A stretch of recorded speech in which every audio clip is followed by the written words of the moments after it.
Hey folks, it is I, Sarge, your favorite YouTube therapist, and June is Men's Mental Health Awareness Month. So we're going to talk about 3 points today. One is for men, one is for therapists, and one is for everybody.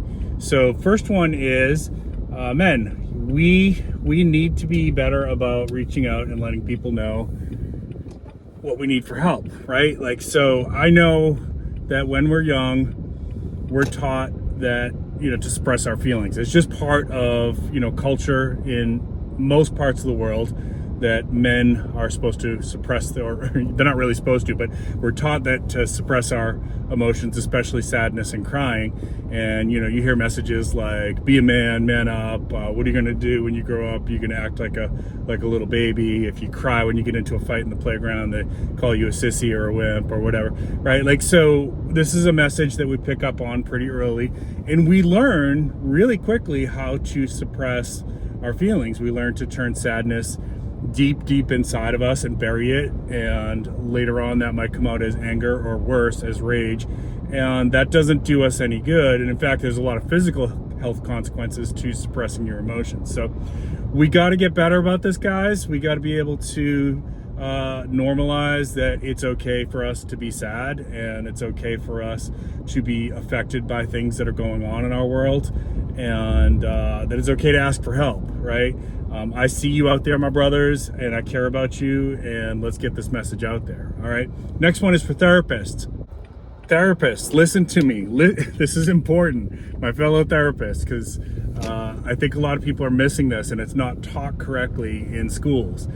Depression in men looks different. Okay, so if you get a referral for somebody who has, quote unquote, an anger management problem, you need to really consider the possibility that maybe it's not really an anger management issue, that maybe this is suppressed childhood depression, because the treatment's going to be very, very different. So you need to understand that, and we need to be able to help people to refine their ability to connect to feel, to label, and to safely let out their emotions, okay? Now, the last time I talked about this, a lot of people misunderstood the message, and they got triggered, and they thought I was talking about narcissistic personality disorder and sociopathy. No, I've done so many videos explaining the difference of this. So please go back and refer to the series of shorts that I did talking about this.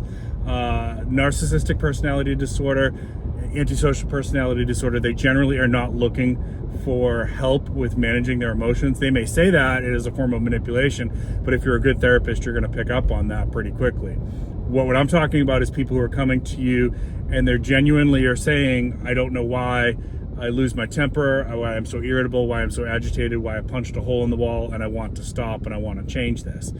That's not narcissistic personality disorder. That is not antisocial personality disorder, and I will die on that hill. Okay, so therapists, I want you to screen differently when somebody says that they've got an anger management issue, or they're being referred for an anger management issue. You need to understand that sometimes for men, it is not an anger management issue. It's suppressed childhood depression, and we experience it and express it differently as men, okay? All right, last message is for everybody. So I'm asking you, it's Men's Mental Health Awareness Month. I'm asking you to check on your brothers. I'm asking you to check on your fathers, your sons, your friends, your boyfriends, your husbands, and chances are pretty good we're going to tell you I'm fine, right? Because that's what we do. We carry it in silence because that's what we believed that we were supposed to do. Check on us anyways. It matters. It matters, okay?